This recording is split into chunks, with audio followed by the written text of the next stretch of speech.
Bienvenue dans Azur Politique, votre rendez-vous politique sur BFM Nice Côte d'Azur, émission en partenariat comme toujours avec Nice Matin. C'est Denis Caro, directeur des rédactions qui nous accompagne. Bonsoir Denis. Bonsoir Céline.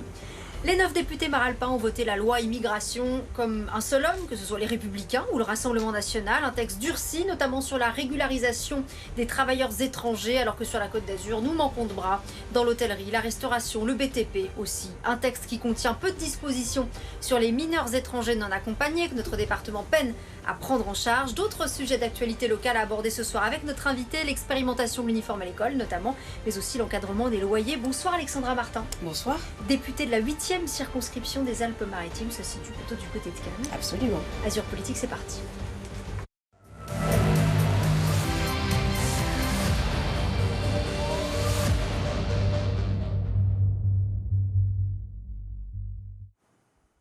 Vous n'aurez pas débattu véritablement du texte en raison de la motion de rejet, mais vous l'avez tout de même voté à l'Assemblée. Je veux bien sûr parler de la loi immigration. Est-ce que vous diriez d'abord que ce texte répond aux attentes des électeurs de votre circonscription ?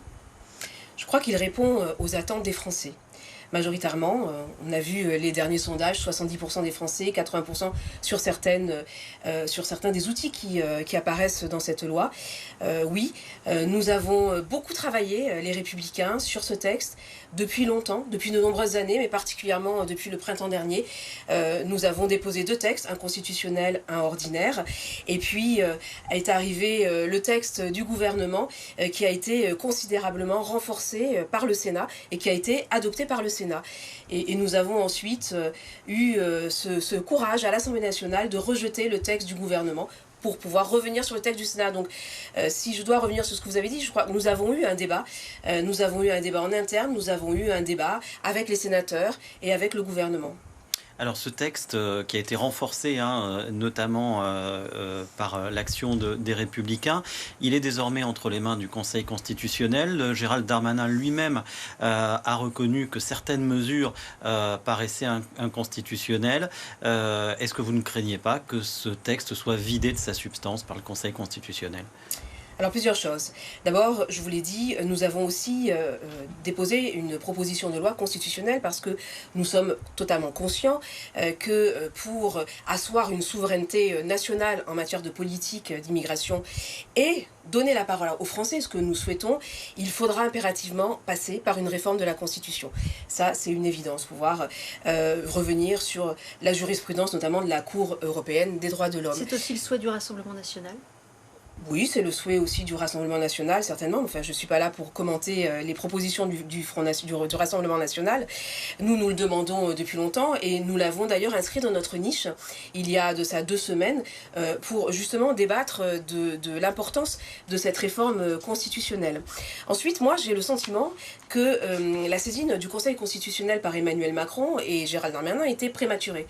Parce que le soir même du vote à l'Assemblée nationale et au Sénat du texte de loi, Macron nous annonce qu'il va saisir le Conseil constitutionnel en vue éventuellement de détricoter certaines mesures et notamment celles que nous avons amenées nous dans ce texte. Mais vous, à titre plus personnel, est-ce que vous êtes à l'aise avec l'ensemble des dispositions de ce texte ? Bien sûr, je suis à l'aise, je les revendique et je suis même fière avec les Républicains d'avoir été les artisans de ce texte qui est enfin, depuis près de 40 ans, le texte qu'on attendait, que les Français attendaient parce qu'il va être utile et efficace. Alors il n'est pas abouti, on le dit, il faudra une réforme constitutionnelle pour cela, mais il répond avec des outils et des dispositions qui sont très concrètes. Alors, il y a un texte, une mesure du texte qui fait polémique, c'est la caution demandée aux étudiants étrangers. Emmanuel Macron a estimé hier soir que ça n'était pas une bonne idée. Visiblement, il aurait donné des garanties à sa ministre de l'Enseignement supérieur, Sylvie Retailleau, qui était démissionnaire, en expliquant que ce texte ne serait pas mis en application. Qu'est-ce que ça vous inspire ? Alors déjà, celui qui n'est pas à l'aise avec cette loi, évidemment, c'est le président de la République, Emmanuel Macron. Moi, vous savez, pourquoi on a voulu instaurer cette caution ? Parce que la filière estudiantine est une filière très importante de l'immigration. Et donc, on a voulu... Alors, on verra à quel niveau sera cette caution, évidemment, mais on a voulu poser cette condition qui nous paraît importante pour une filière d'immigration qui est aussi majeure. Même si ces étudiants, c'est une richesse pour la France. Oui, bien sûr, nous ne disons pas le contraire. C'est une richesse pour la France, mais certains immigrés utilisent cette filière pour pouvoir ensuite s'installer en France. Et ce n'est pas, dans ces cas-là, une valeur ajoutée pour la France. Des présidents d'université se plaignent aussi de cette mesure et ils expliquent aussi que ces étudiants-là payent en général des droits d'inscription plus élevés, que c'est aussi une source de revenus pour eux. C'est aussi dans la loi d'ailleurs. Oui, tout à fait, on a aussi renforcé ça. Non, moi je suis tout à fait à l'aise avec cette disposition. Là où je ne suis pas à l'aise, c'est que Emmanuel Macron aujourd'hui, pour garder une ministre dans son gouvernement, vient remettre en cause un article de la loi qui a été voté mardi soir. Tout comme je ne suis pas à l'aise avec... Ça veut dire qu'on est déjà en train de détricoter ce texte. Voilà, tout comme je ne suis pas à l'aise avec les présidents de conseils départementaux ou de grandes villes qui aujourd'hui nous disent les yeux dans les yeux, nous n'appliquerons pas la loi, mais où allons-nous ? Où allons-nous ? Nous sommes dans une crise démocratique qui est majeure. Et moi, si on a des élus qui aujourd'hui disent aux Français, les yeux dans les yeux, je n'appliquerai pas la loi, comment voulez-vous qu'on réinstaure une confiance entre les Français et les élus ? Il y a un article dont les Républicains avaient fait une ligne rouge dès le départ, celui sur la régularisation des travailleurs étrangers. Finalement, cet article existe bien, mais il est devenu très restrictif. Est-ce que vous estimez que vous l'avez véritablement emporté sur cette question ? Oui, parce que le projet gouvernemental prévoyait un droit opposable à la régularisation automatique des travailleurs clandestins dans les métiers en tension. Donc nous avons totalement réécrit cet article. Aujourd'hui, cette loi permet effectivement la régularisation par voie préfectorale, mais n'impose pas une automaticité de la régularisation de ces clandestins. Et puis nous avons réduit aussi le périmètre du champ d'action des préfets aussi en ce sens. Alors tout cela, ça aura des conséquences concrètes Oui. pour la réalité des restaurateurs. Notamment, on est allé en voir quelques-uns dans le Vieux-Nice. Même lorsque des candidats se présentent, ils ne restent pas, ils peinent vraiment à trouver du monde. Regardez. Alors aujourd'hui, la difficulté première, c'est la présence des gens. Voilà, recruter, on n'a pas du mal, les gens font la démarche, viennent nous voir, enfin voilà notre DRH, mais pour 40 essais, on en a au final 5 qui se présentent réellement. Ils viennent, ils vont faire une journée, ils vont voir que y a les horaires de coupure, donc on s'en va à 15h, 16h, on revient pour 19h, on repart à minuit et demi, 1h, voilà. Qu'est-ce que vous répondez à ces chefs d'entreprise de la restauration, mais on pourrait aussi parler du BTP, qui ont besoin de ces travailleurs étrangers qui ne trouvent pas de salariés français ? C'est malheureux. Nous avons beaucoup de chômeurs en France, de Français ou même d'immigrés réguliers. On n'est pas forcément dans ces secteurs-là. Vous savez qu'il n'y a pas forcément une adéquation sur un territoire entre l'offre et la demande. Bien sûr.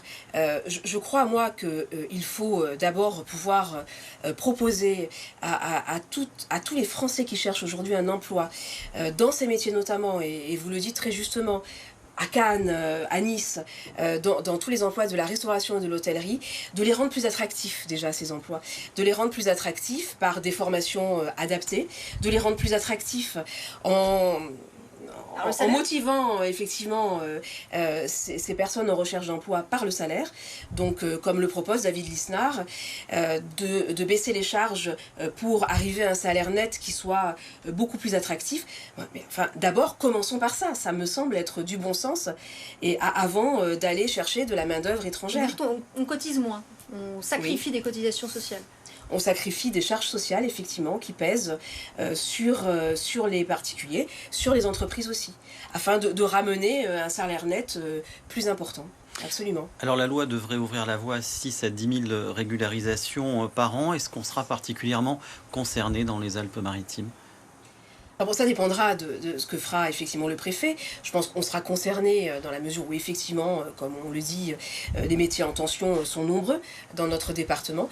Donc nous serons vigilants, évidemment.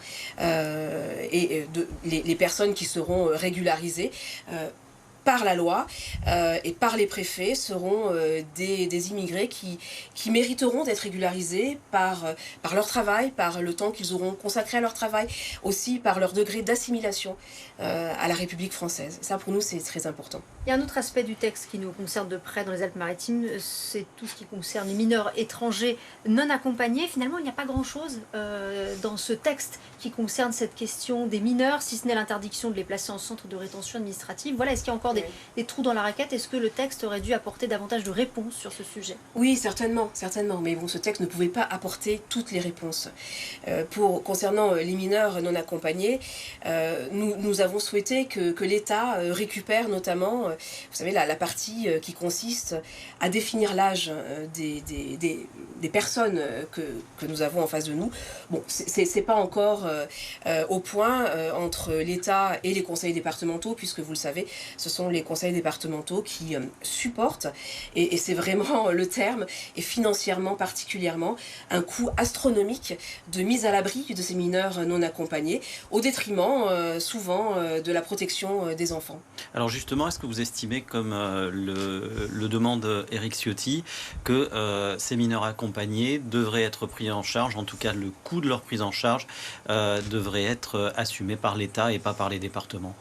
Oui, je suis tout à fait favorable à cela. J'en ai d'ailleurs parlé avec la secrétaire d'État, Madame Cobel, mais qui, elle, nous répond d'une façon assez particulière et radicale, en disant que si c'est le cas, l'État reprendrait la main sur la protection de l'enfance. Bon, je crois qu'on a vu ce que ça a donné lorsque c'était le cas. Donc on est pour l'instant au point mort dans cette négociation. Alors on le sait, les Républicains, on l'a dit, ont contribué à durcir fortement ce texte, mais c'est Marine Le Pen qui finalement revendique la victoire, elle parle même de victoire idéologique. Est-ce que vous êtes d'accord? Qui a gagné finalement là-dedans? D'abord, vraiment, c'est vraiment la victoire des Français et une victoire pour les Français, parce qu'il s'agit d'une loi qui va les protéger mieux. Et comme je le disais, cette loi, nous l'avons imposée, nous, les Républicains. Il n'y a pas une virgule, un mot dans les articles que nous avons renforcés, qui sont extrêmement majoritaires dans cette loi, qui ne sont pas issus des propositions des Républicains. Moi, je n'ai pas vu le Rassemblement national proposer une seule chose. Je n'ai pas vu le Rassemblement national faire une seule proposition. Ils ont été d'une passivité totale sur ce sujet. Ils ont même voté contre le texte qui était proposé au Sénat. Un jour, ils allaient voter pour, un jour contre. Et bon, finalement, je pense qu'ils se sont dit qu'il y avait une petite tactique politicienne à mettre en place. Et aujourd'hui, je crois que tout le monde reconnaît que ce texte est issu des propositions des Républicains et que c'est le texte des Républicains. Malgré tout, on peut tout de même s'interroger sur ce qui différencie encore votre famille politique du Rassemblement national sur cette question. Écoutez la réponse du député RN, Marianne Masson. Il y a des choses qui nous différencient quand même, mais il est vrai qu'en matière migratoire, je me réjouis de voir que les Républicains, et notamment Éric Ciotti, arrivent sur les positions du Rassemblement national. Parce que moi, je me souviens d'un Éric Ciotti qui disait il y a encore quelques années que la priorité nationale n'était pas dans son programme. Je me souviens d'un Éric Ciotti qui, il y a quelques années, disait que le Rassemblement national n'avait pas de programme en matière d'immigration. Et surtout, Éric Ciotti ne proposait pas le référendum sur l'immigration aux Français. Or, aujourd'hui, il y est favorable. Donc moi, tout ce qui, aujourd'hui, vise à élargir le spectre, à élargir notre base et notre position de force, me réjouit. Et si Éric Ciotti, demain, veut rejoindre le gouvernement de Marine Le Pen, il y aura peut-être une discussion favorable. Voilà, si un jour Éric Ciotti veut rejoindre le gouvernement de Marine Le Pen, ça en dit long, cette remarque de Marianne Masson? Oui, des éléments de langage qui sont fournis aux députés du Rassemblement national. Vous savez, moi, Brian Masson, je le côtoie, je le croise à l'Assemblée nationale. Moi, je suis issue de cette droite classique. Je milite au sein de cette droite classique depuis très longtemps, depuis l'âge de 18 ans. Et j'ai toujours entendu les leaders de la droite venir faire des propositions pour réguler l'immigration qui était déjà massive à l'époque. Et on n'a jamais dit qu'on était pour la priorité nationale. Nous disons, nous, et au travers de cette loi, que ce que nous voulons prioriser, d'abord, nous voulons donner la priorité au travail. Donc cette loi, elle n'instaure pas, elle n'ouvre pas la porte à une préférence nationale? Non, cette loi, elle ouvre la porte à une prédominance du travail, d'abord, puisque les allocations sociales non contributives doivent être, depuis le vote de cette loi, conditionnées à un délai de travail. et un délai de résidence aussi. Voilà. Après, la priorité nationale, ça existe en droit français, et notamment pour accéder à certaines professions. Et c'est pas le Rassemblement national qui l'a inventé. Donc en cela, nous sommes différents. Nous travaillons, nous évaluons nos propositions, et surtout ce qui nous différencie là, pour le coup, c'est que nous avons agi et nous avons été concrets. Alors après le vote de la motion de rejet à l'Assemblée la semaine dernière, Christian Estrosi, le maire de Nice, qui est aussi le numéro 2 d'Horizon, le parti d'Édouard Philippe, a dénoncé, je cite, la radicalisation des députés Les Républicains qui ont joint leur voix à celle de l'extrême droite. Alors le fait de dire que vous êtes sur la même ligne que le RN, c'est un faux procès? Bien sûr que c'est un faux procès. D'abord, radicalisation, ça veut dire quoi?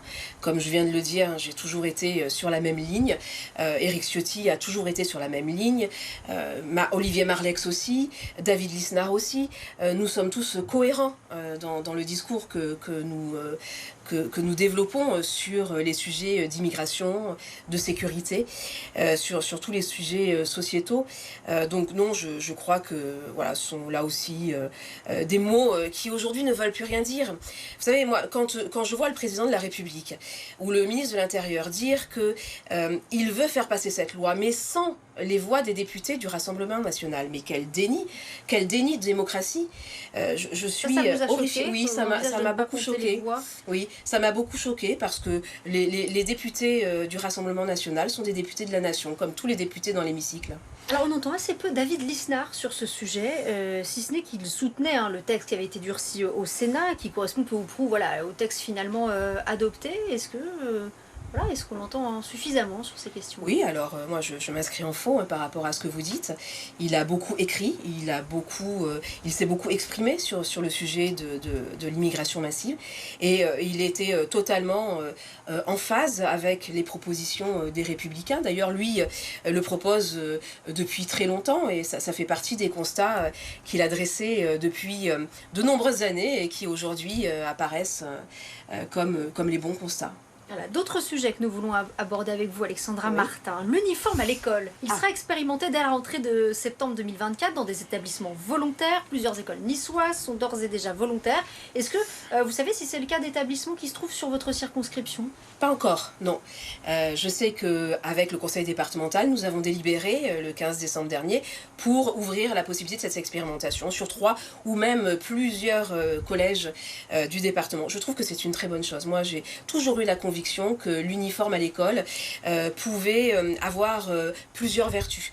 Une vertu économique, d'abord je suis maman de 2 adolescents, donc je sais trop combien nos enfants cherchent à ressembler à leur père et mettent une pression considérable sur leurs parents pour avoir une paire de Nike ou je ne sais quel vêtement à la mode, et je crois que ça aura déjà la vertu de mettre tout le monde au même niveau.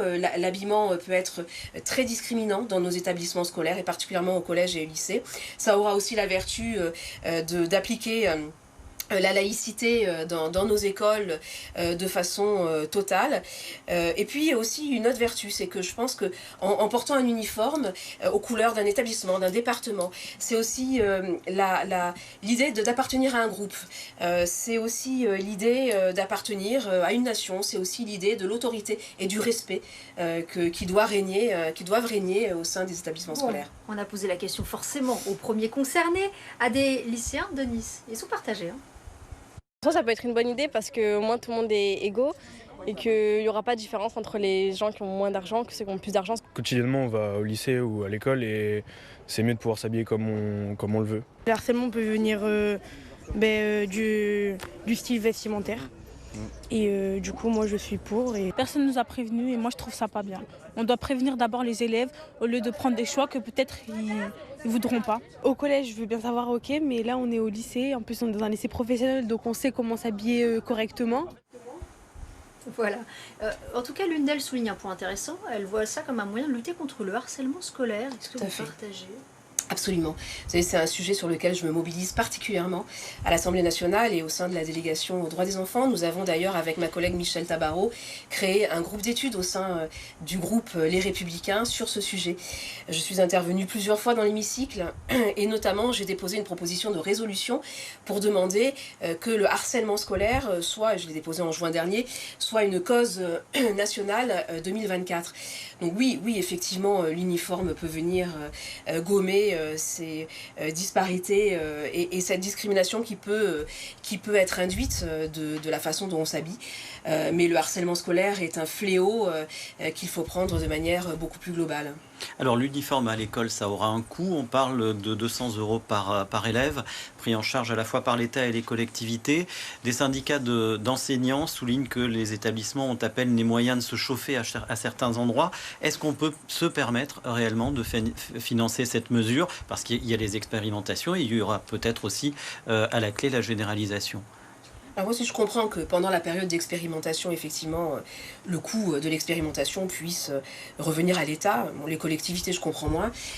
Moi, je pense que ce sont les parents qui devront après financer les uniformes de leurs enfants. 200 € par an et par enfant financés par les Écoutez, je pense familles. que les parents aujourd'hui dépensent beaucoup plus, ce que je vous disais tout à l'heure, pour que leurs enfants puissent porter la dernière basket à la mode, le dernier blouson avec une marque.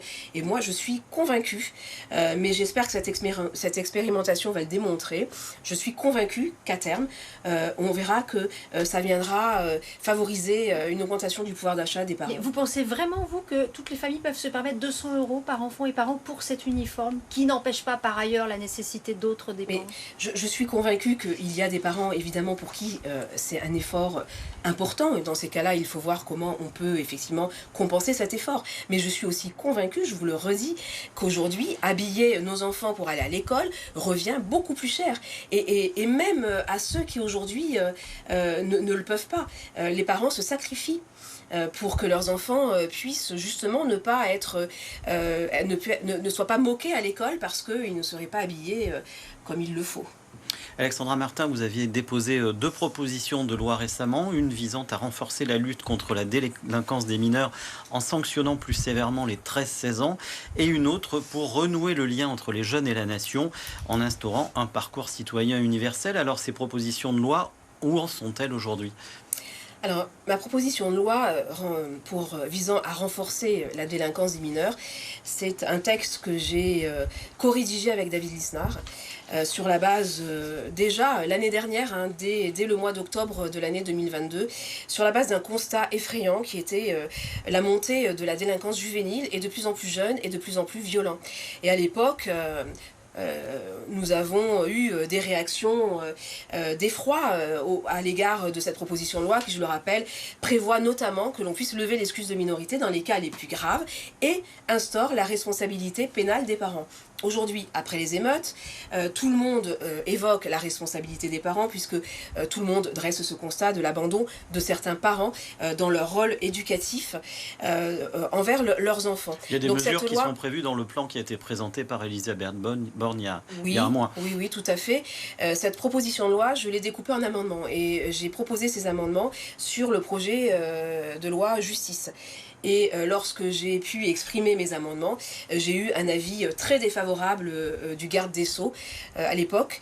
Mais nous allons continuer à nous battre pour que la société et la justice puissent s'adapter à ces nouveaux phénomènes qui ne cessent malheureusement de croître. Bon, un autre sujet rapidement du quotidien qui est extrêmement concernant pour les Azuréens, c'est la crise du logement. Aujourd'hui, Christian Estrosi a rétro-pédalé après avoir ouvert la porte à un possible encadrement des loyers. Finalement, il n'en veut plus. Est-ce une solution tout de même pour répondre aux difficultés d'accès au logement sur la Côte d'Azur ?